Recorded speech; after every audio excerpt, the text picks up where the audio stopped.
Good evening, everybody, and welcome to the Bastards postgame show.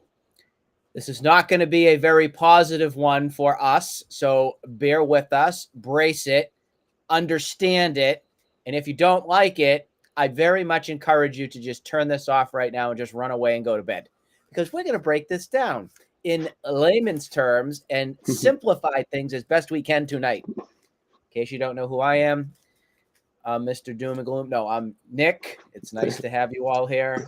Brendan, welcome in. Happy Monday, everybody. What a great way to start your week off. Wasn't that wonderful? That is just what you want on a Monday, to see that loveliness in Houston. How you doing, Brendan?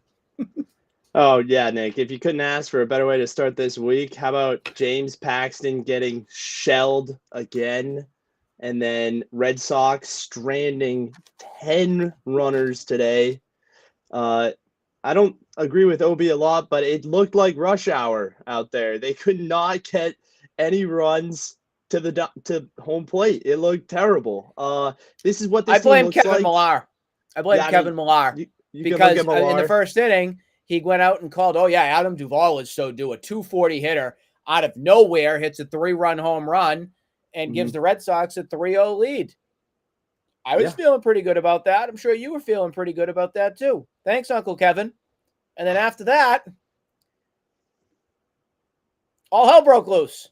What more can we say from that? James Paxton was not ready. He was, in my eyes, should not have thrown today.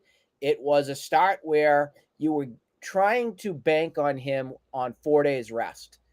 That equation does not equal success. So why that was made, I don't know. Did they want to give Houck another day?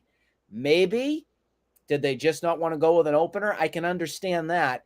But you did not and should not have put Paxton out there today. I don't know why I didn't pick up that little fact from yesterday. It was something that I wanted to talk about. We had such a long one yesterday. It should not have happened. And we should have been more vocal about that decision that was made from management. So that didn't happen. Paxton was atrocious. But I can't just blame him from this today. The entire team was mentally shot. They didn't know how to field the ball. They couldn't hit. They decided to stay in New York. That's the best way I can describe it.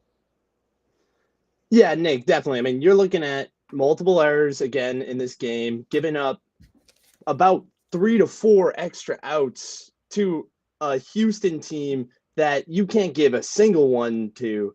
And that's it right there. Mentally unserious. This team, they look like, I mean, this is your playoffs, really. You're in this gauntlet with Houston, LA, and then Houston again, and you do this. You look totally pathetic. This is what this team looks like without Justin Turner. You leave 10 men stranded, and the situational.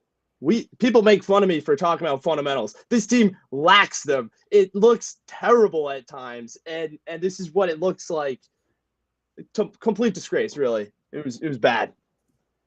I fell for it back when the Red Sox and the Braves had that 2-game series back at Fenway. I really was. That was the highest point I think I felt from the season. I can be honest with you, and I can say I actually felt pretty good about our chances. We were going to face the San Francisco Giants, and then we had, I think it was Seattle, and then Kansas City and everything like that. That was the defining moments of the season in my eyes right there. You can look at this right now with the Astros and the Dodgers and the Astros again series. This is definitely the make or break point. But I looked at that more.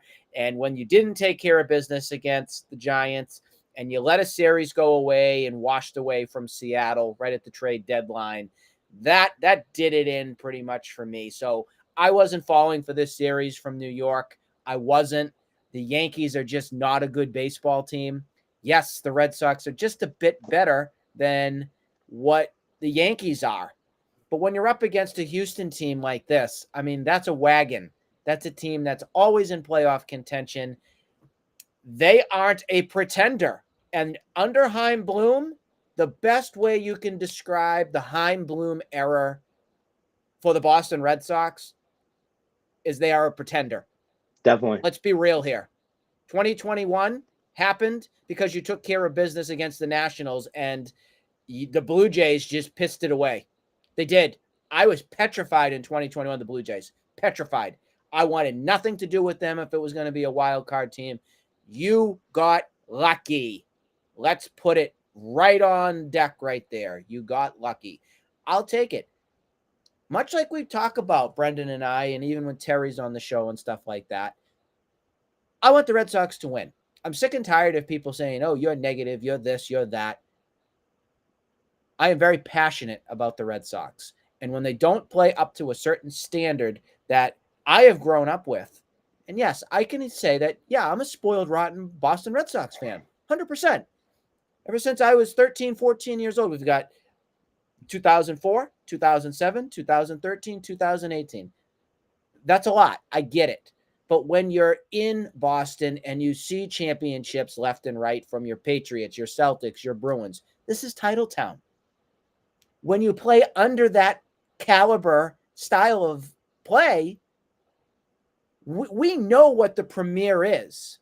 When you see a far less great team, I don't know about you, Brendan, I'm going to call it as I see. If I'm wrong, I'm wrong. My keywords that I have been saying for the past couple days, even into the week, prove me wrong. Prove me wrong. Go and take now 3 or 4 against the Astros. Go do it. I challenge you, Red Sox. Go do it. Oh, yeah. Nick, it is a privilege to put on a Boston Red Sox uniform and to play for this city where the fans care so much. There's a standard that's expected from the fans.